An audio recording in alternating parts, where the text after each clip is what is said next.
Yes students, कैसे हैं सब आप लोग।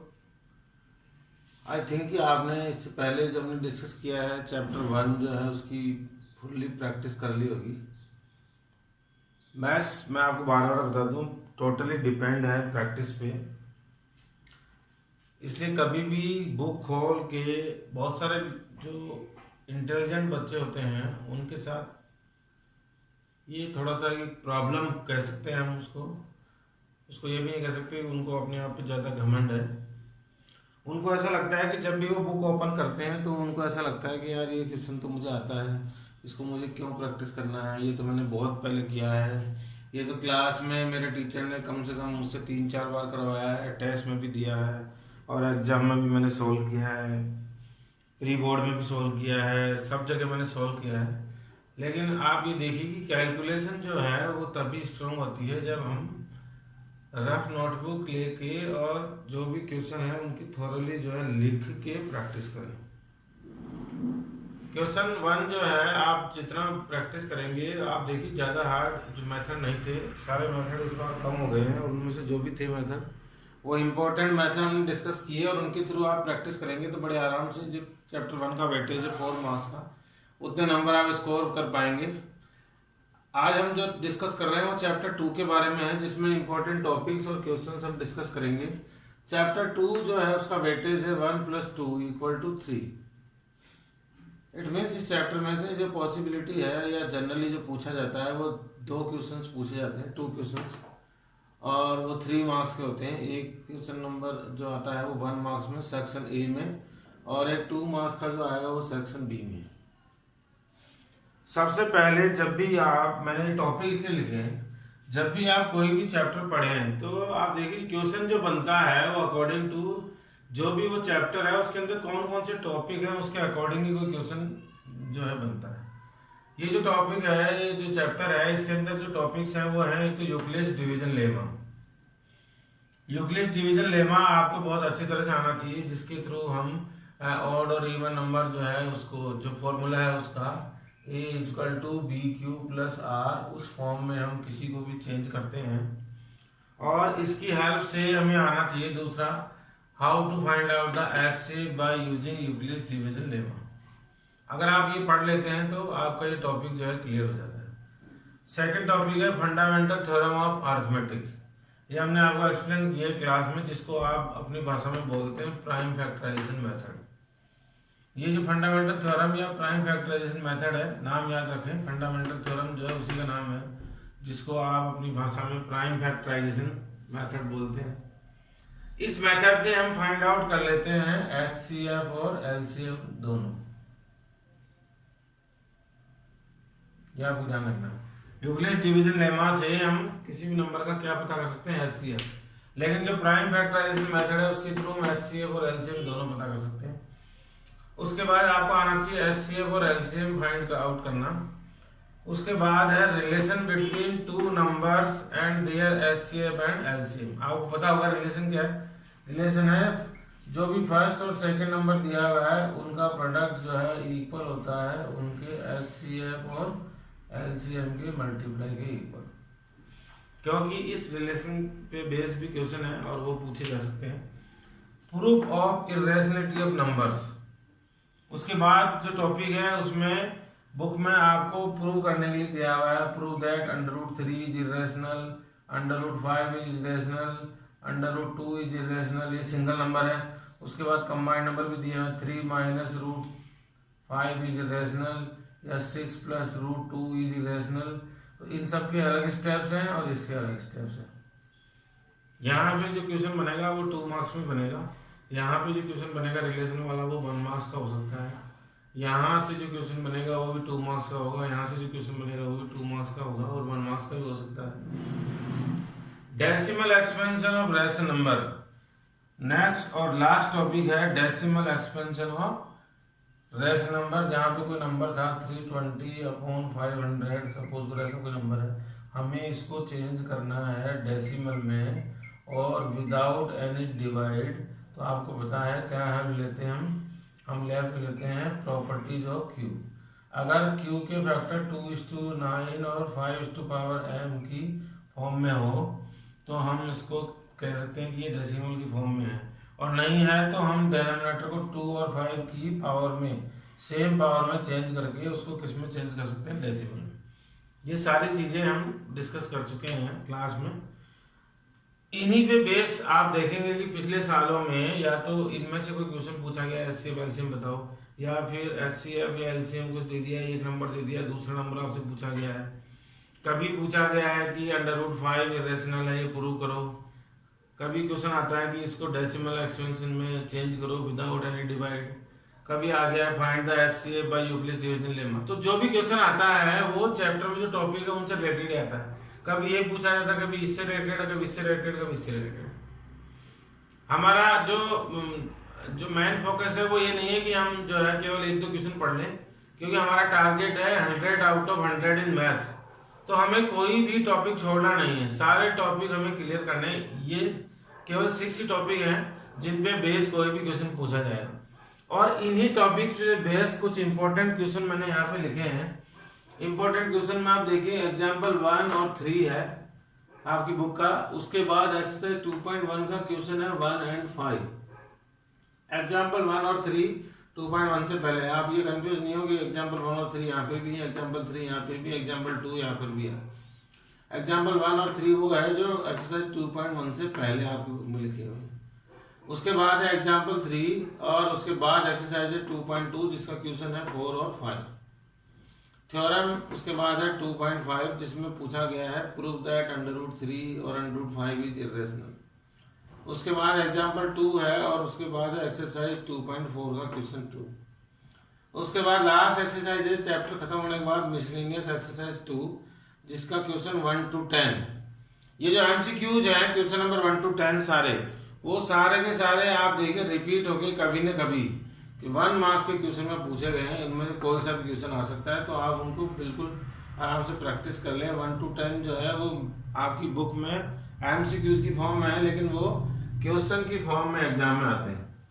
उसके बाद जो लेफ्ट हुए हैं वो क्वेश्चन है 12, 15, 17 और 18। ये सारे क्वेश्चन ऐसे हैं जो 2 मार्क्स में पूछे जा सकते हैं मिसलेनियस एक्सरसाइज। अब मैं सबसे पहले आपको एक्सप्लेन भी करता हूँ एग्जाम्पल 1 और 3 क्या है बुक में।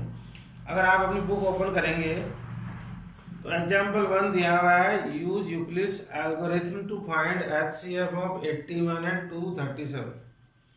अब आप एग्जाम्पल 1 की प्रैक्टिस कर लेते हैं तो आपको ये क्लियर हो जाएगा कि हाउ टू फाइंड आउट। ये क्वेश्चन क्यों सेलेक्ट किए हैं, इंपॉर्टेंट क्वेश्चन का मतलब है कि ये सारे क्वेश्चन वो हैं जिनको सॉल्व करने के बाद कोई भी टॉपिक ऐसा नहीं है जो लेफ्ट रह जाएगा, जिसको आपको प्रैक्टिस करनी रह जाएगी चैप्टर 2 में। तो एग्जाम्पल 1 में यूक्लिड डिवीजन लेमा से HCF पता करना है। अगर आपने ये डिस्कस कर लिया तो आपको फिर एक्सरसाइज की क्वेश्चन करने की जरूरत नहीं है। इसका मतलब कि आप कॉन्फिडेंट है कि अब आपको बड़े आराम से HCF पता करना आ गया है। उसके बाद है एग्जाम्पल 3 जो दिया हुआ है find the greatest number which divides 245 and 2053 such that it leaves remainder 5 in each case. ये क्वेश्चन अपने आप में अलग है। ऐसा नंबर बताओ जो इनको डिवाइड करे और 5 रिमाइंडर रहे। तो ऐसे क्वेश्चन में आपको क्या करना है, पहले 5 इसमें से सब्ट्रैक्ट कर लेना है और फिर उनका क्या पता कर देना है HCF।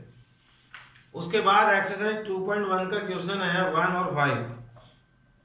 क्वेश्चन नंबर 1 जो है वो इसलिए दिया है कि आपको चेंज करना आ जाए A = BQ + R की फॉर्म में, ताकि कोई भी क्वेश्चन इस फॉर्म में चेंज करने के लिए आए तो आप आराम से कर पाए।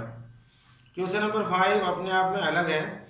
HCF पता करना है 408 और 1032 का, और उसको एक्सप्रेस किया गया है 1032x - 400 × 5 की फॉर्म में, और हमें फाइंड आउट करनी है x की वैल्यू। तो आपको पता है इन दोनों का HCF पता कर लीजिए, फिर जो इक्वेशन दी है उसके इक्वल में उसको रख दीजिए, और ट्रांसपोर्टेशन से किसकी वैल्यू आ जाएगी, x की वैल्यू। मैं आपको वर्बली इसलिए एक्सप्लेन कर रहा हूँ क्योंकि मैंने देखा है कि कुछ लोग जब पूरे क्वेश्चन सॉल्व कर देते हैं हम, तो फिर वो खुद सॉल्व नहीं करता। उसको ऐसा लगता है कि ये सारे तो सर ने सॉल्व कर ही दिए, तो ये तो बहुत अच्छे हैं, मुझे आते हैं। मैं चाहता हूँ कि आप खुद सॉल्व करें, इसलिए मैंने खाली केवल क्वेश्चन लिखे हैं। और उसके बाद अगर आपको कोई प्रॉब्लम आती है तो आप मुझसे पूछ सकते हैं। उसके बाद वाला एग्जाम्पल 3 जो है वो है find the HCF and LCM of 144, 180 and 192। Using prime factorisation method. ये 3 नंबर्स का इसलिए लिखा है, जब तीनों नंबर्स का आ जाएगा तो 2 का भी आ जाएगा। और ये रिलेटेड क्वेश्चन है फंडामेंटल थ्योरम ऑफ अरिथमेटिक से। तो आपका ये टॉपिक भी क्लियर हो जाएगा कि इस टॉपिक के थ्रू यूज करके हम, जिसको हम बोल रहे हैं प्राइम फैक्टराइजेशन, हम कैसे एचसीएफ और एलसीएम जो है पता कर सकते हैं। आपको पता ही होगा एचसीएफ में पहले उनके प्राइम फैक्टर पता कर लीजिए, और एचसीएफ पता करने के लिए लिखते हैं common number with least power, और एलसीएम में all the numbers appearing with greatest power, और उन सबको मल्टीप्लाई करते हैं तो एलसीएम पता हो जाएगा। उसके बाद है एक्सरसाइज 2.2 का क्वेश्चन 4 और 5। क्वेश्चन नंबर आप देखिए 2.2 का मैंने 1 2 3 डिस्कस नहीं किया है, क्योंकि जब आप एग्जाम्पल कर लेंगे तो आपको ये सारे क्वेश्चन आ ही जाएंगे। 4 और 5 इसलिए लिखा है कि वो दोनों वर्ड प्रॉब्लम्स हैं, तो कोई क्वेश्चन जो है वो वर्ड प्रॉब्लम की फॉर्म में भी आ सकता है, और आपको पता करना पड़ सकता है उसको सॉल्व करके कि इसमें एचसीएफ पता करना है या एलसीएम। ये दो आएंगे क्वेश्चन बुक में से, अगर ये दोनों में से कोई क्वेश्चन आता है और आपने प्रैक्टिस कर ली तो आपको पता लग जाएगा कि हमें एचसीएफ पता करना है या फिर एलसीएम पता करना है। बहुत आराम से जब आप ये वर्ड प्रॉब्लम पढ़ोगे तो आपको पता लग जाएगा। उसके बाद है थ्योरम 2.5। थ्योरम 2.5 दी हुई है पेज नंबर 41 पे, और उसमें लिखा प्रूव दैट √3 इज इरेशनल। ये इससे रिलेटेड है, प्रूफ ऑफ इरेशनलिटी वाले टॉपिक से। हमें प्रूव करना है कि √3 इरेशनल है। इसकी पूरी लैंग्वेज ऐसी की ऐसी हमने आपको डिस्क्राइब की है, ऐसा का ऐसा ही पूरा लिखना है। अगर आपको √3 आता होगा तो आप √5, √2, √7 कोई सा भी क्वेश्चन आए तो आप बड़े आराम से कर सकते हैं। उसके बाद हमने लिखा है example 2, prove that 3 + 2 √5 is irrational. ये मिक्स नंबर्स के लिए है, और इसके पता है आपको अलग स्टेप है, इसके बहुत इजी स्टेप है। वैसे ये ज़्यादा इंपॉर्टेंट है, एग्जाम्पल 2 हो सकता है कि ये क्वेश्चन इस बार पूछा जाए, तो आप इसको प्रैक्टिस कर लें। और उसके स्टेप बहुत इजी हैं, इनके अलग हैं और इनके अलग है, कंबाइंड नंबर्स के अलग स्टेप हैं और सिंगल नंबर के अलग स्टेप है। तो एक सिंगल नंबर कर लें और एक कंबाइंड नंबर की प्रैक्टिस कर लें, तो उसके बाद कोई सा भी क्वेश्चन आएगा तो आप बड़े आराम से कर पाएंगे। उसके बाद एक्सरसाइज 2.4 का मैंने लिखा है क्वेश्चन नंबर 2। क्वेश्चन नंबर 2 है write down the decimal expansion of each of the following rational number. ये क्वेश्चन इससे रिलेटेड है, डेसिमल एक्सपेंशन से रिलेटेड है कि कैसे हम चेंज करते हैं। ये मैंने आपको बताया, डिनोमिनेटर के फैक्टर्स पता करके उसको चेंज कर लेंगे हम 2 और 5 की पावर में, और फिर हम किसी का भी डेसिमल एक्सपेंशन भी पता कर सकते हैं। या फिर ये पूछा जाए कि ये टर्मिनेटिंग होगा या नॉन टर्मिनेटिंग, तो वो भी क्यू के फैक्टर डिसाइड करेंगे। अगर क्यू के फैक्टर 2 या 5 या 2 और 5 के फैक्टर्स में हो तो वो टर्मिनेटिंग होगा, नहीं तो क्या होगा, नॉन टर्मिनेटिंग। उसके बाद मैंने लिखा है मिसलेनियस एक्सरसाइज के question number 1 to 10। Question number 1 to 10 जो है वो सारे एमसीक्यू है, मैंने आपको पहले बताया, और इनको सॉल्व करने के बाद आपका 1 मार्क्स का इनमें से ही कोई क्वेश्चन आएगा, डेफिनेटली 100%। अगर 1 मार्क्स का क्वेश्चन आएगा तो वो आपके एमसीक्यू 1 to 10 में से आएगा, और उसको आप प्रैक्टिस कर लेते हैं तो आपका पूरा 1 नंबर जो है वो क्लियर हो जाएगा। उसके बाद मैंने लिखा है क्वेश्चन 12, 15, 17, 18 वो मिसलेनियस का है, आप इनकी भी एक बार प्रैक्टिस कर लें। आप इतने ये क्वेश्चन कर लेंगे तो उसके बाद आपको, मुझे नहीं लगता कि चैप्टर 2 में और कुछ पढ़ना है, लेकिन ऐसे उनको रीड नहीं करना है, बार बार मैं बोल रहा हूँ। इन सब क्वेश्चंस को आप सॉल्व कर लें तो पूरा चैप्टर 2 और उससे रिलेटेड टॉपिक सब क्लियर हो जाएंगे, और आप बड़े आराम से 3 मार्क्स जो है वो स्कोर कर पाएंगे। I think you understood my topic. Thank you very much. पढ़ते रहें और मेरी क्लासेस ज्वाइन करते रहें। अगला टॉपिक जो होगा वो चैप्टर 3 का रिलेटेड होगा, उसमें मैं आपको और बताऊंगा कि चैप्टर 3 के इम्पोर्टेंट क्वेश्चन कौन से हैं। आपको सारे इम्पोर्टेंट टॉपिक्स के वीडियो आपको चाहिए तो ये सारे मैं अपलोड करूंगा मेरे यूट्यूब चैनल सेटी क्लासेस पे, उसको लाइक एंड सब्सक्राइब करें और वहाँ से आप पढ़ते रहें। तो पूरी, अभी बहुत टाइम है हमारे पास, तो पूरी तैयारी हो जाएगी। उसके बाद हम कुछ टॉपिक डिसाइड करेंगे और पेपर भी डिसाइड करेंगे, जिनको हम प्रैक्टिस सेशन में जो है सॉल्व करेंगे। अभी ऐसा नहीं है, कुछ लोग क्या करते हैं डायरेक्ट बुक तो मुझे आती है कि मैं सीधा जो है वो सैम्पल पेपर सॉल्व करना शुरू कर देता हूँ। सैम्पल पेपर के ऑप्शन पे मत जाइए, अभी बहुत टाइम है। पहले आप पूरे चैप्टर क्लियर कर लीजिए, उसके बाद आप देखेंगे कि जब सैम्पल पेपर हम सॉल्व करेंगे तो हमें वो पूरे पेपर आ रहे होंगे, पूरे क्वेश्चन हमें आ रहे होंगे, उस समय हमें बहुत ज़्यादा कॉन्फिडेंस आएगा कि यार हमें तो सारे क्वेश्चन आते हैं। लेकिन अभी आप जब भी कोई टॉपिक छोड़ देंगे और कोई क्वेश्चन आ गया पेपर में तो आप वापस पढ़ना शुरू कर देते हैं।